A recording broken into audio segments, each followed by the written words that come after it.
Hello दोस्तों, मैं हूं गुड क्रिएटर। और मुकेश अंबानी और रतन टाटा दोनों की अमीरी के चर्चे किसने नहीं सुने। मतलब जहां हस्बैंड एक फूल का खर्चा नहीं करते, वहीं मुकेश अंबानी एक नहीं 3 बार अपनी वाइफ को करोड़ों की जेट गिफ्ट की है। पर प्राइवेट जेट, लग्जरी कार और एंटीलिया के ओनर अंबानी के पास सिर्फ 6 कंपनीज हैं। लेकिन रतन टाटा की बात करें तो ये रहते तो इतने छोटे से बंगले में हैं, पर इनके पास 135 से ज्यादा कंपनियां हैं। और वैसे तो आज एशिया के सबसे अमीर इंसान का टाइटल मुकेश अंबानी के पास है। पर अगर रतन टाटा अपनी पूरी वेल्थ अपनी हाथों में ले लें तो वो भी बन सकते हैं एशिया के सबसे अमीर इंसान। लेकिन आखिर वो ऐसा कर क्यों नहीं रहे? तो आइए शुरू करते हैं आगे की कहानी। नंबर 1, ऐसी थी दोनों की कंपनीज की स्टार्टिंग। चलिए सफर शुरू करते हैं। 21,000 रुपए से शुरू हुई एक टेक्सटाइल टाइम कंपनी से, जिसका नेटवर्थ आज 5 लाख करोड़ हो गया है। लेकिन 21,000 से 5 लाख करोड़ तक का ये सफर आसान नहीं था, क्योंकि 1839 में जमशेद जी का ये कठिन परिश्रम 14 साल की उम्र में ही मुंबई से शुरू हुआ था, जहाँ पर ग्रेजुएशन खत्म करते ही उन पर फैमिली की रिस्पॉन्सिबिलिटी आ गई, जिन्हें पूरा करने के लिए उन्होंने 21,000 रुपये जोड़कर शुरू किया टेक्सटाइल की ट्रेडिंग का काम। फिर जैसे ही बिजनेस ग्रो होने लगा,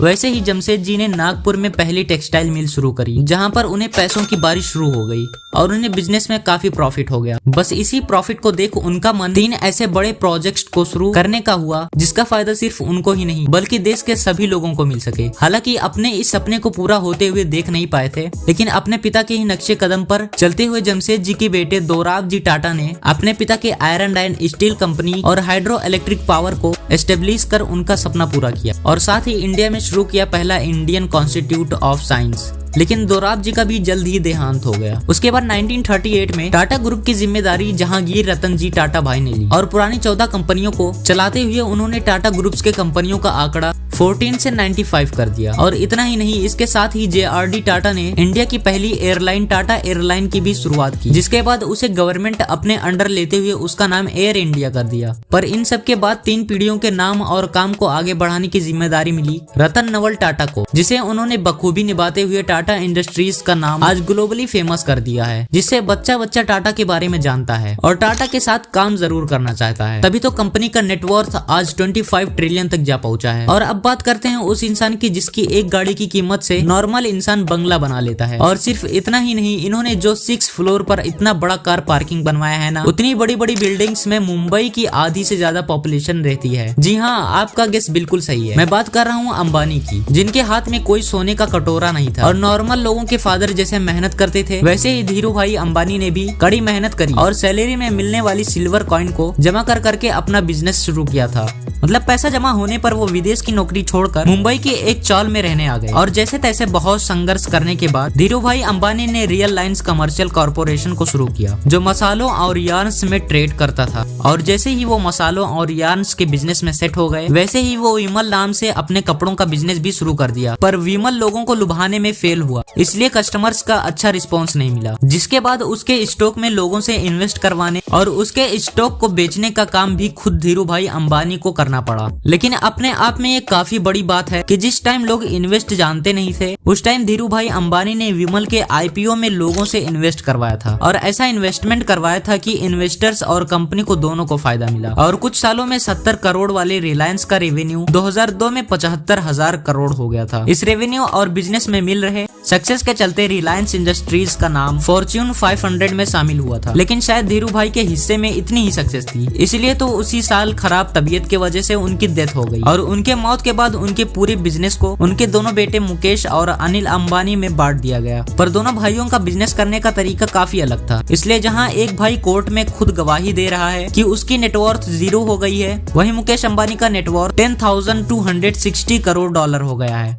नंबर 2, किसका पैसा है ज्यादा जिससे होता है उसका फायदा। चलिए बात करते हैं आज की, यानी कि दोनों के पैसों की। यानी कि ये सारी लड़ाई उसी पैसों की तो है। पर क्या आप जानते हैं 88 मिलियन नेटवर्थ वाले मुकेश अंबानी रिलायंस रिटेल, रिलायंस पेट्रोलियम, रिलायंस जियो जैसी कई कंपनीज के मालिक हैं। लेकिन 135 कंपनीज की सब्सिडरीज होते हुए भी रतन टाटा का नेटवर्थ हमेशा मुकेश अंबानी से हमेशा कम ही रहा है और कभी कागजों पर दिखाई नहीं दिया है। पर आखिर क्यों, आइए जानते हैं। वेल, हम सभी को ये पता है कि रिलायंस इंडस्ट्रीज फिलहाल लिमिटेड लिमिटेड सेक्टर्स में काम कर रही है, लेकिन वहीं टाटा ग्रुप इंडिया के ऑलमोस्ट हर फील्ड में काम कर रहा है, जैसे steel, chemical, IT, automobile etcetera. तभी तो सब्सिडरीज कंपनी की ज्यादा होने की वजह से टाटा ग्रुप के market caption most of the time Reliance group से ज्यादा ही रहता है। फिर भी मुकेश अंबानी का नेटवर्थ इंडिया में सबसे ज्यादा कैसे? तो आपकी उत्सुकता को खत्म करते हुए मैं आपको बता दूं, मुकेश अंबानी का नेटवर्थ इसलिए ज्यादा है क्योंकि वो रिलायंस ग्रुप में 48% शेयर के मालिक हैं, और जब शेयर ही लगभग आधा उनके नाम है तो जाहिर सी बात है कंपनी का फायदा होने पर आदमी की वैल्यू भी बढ़ती है। इसलिए तो सितंबर 2022 में अंबानी साहब का नेटवर्थ $88 बिलियन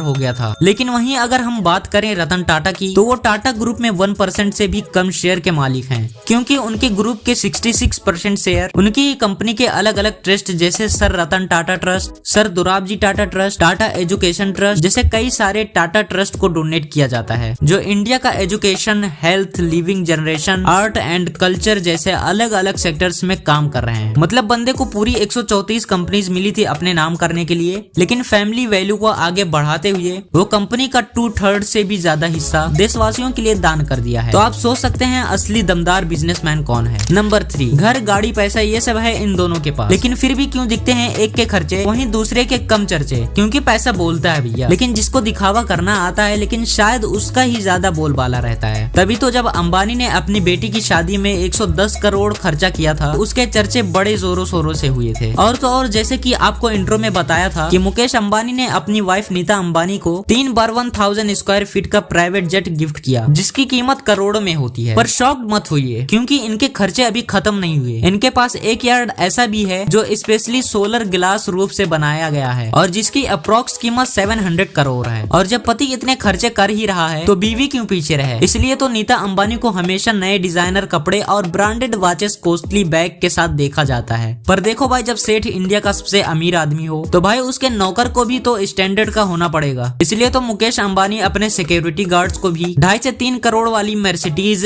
AMG G63S में साथ लेकर घूमते हैं। और तो और अपने इंटीलिया में गर्मियों में स्नोफॉल के मजे लेने के लिए इन्होंने अलग से एक स्नो रूम बनवाया है। और अगर हम वहीं रतन टाटा की बात करें तो उनकी आइडियोलॉजी हमेशा से सिंपल लिविंग की रही है, इसलिए तो उन्होंने कोई बड़ा खर्चा नहीं करते हुए अपना घर भी काफी सिंपल और एलिगेंट रखा है। साथ ही अपने पैसों को स्टार्टअप में इन्वेस्ट किया है ताकि उनकी कंट्री और कंट्री के लोग दोनों आगे बढ़ सके। एक बात तो सच है, रतन टाटा सोशल पॉलिटिकल में काफी आगे बढ़ चुके हैं, पर वो इस बात को पब्लिश नहीं करना चाहते हैं, किसी को दिखाना नहीं चाहते हैं। अगर आपको वीडियो पसंद आई हो तो लाइक जरूर करना, और आपको कौन सा बिजनेसमैन पसंद आया है कमेंट में अपनी राय जरूर लिखना। Thank you so much.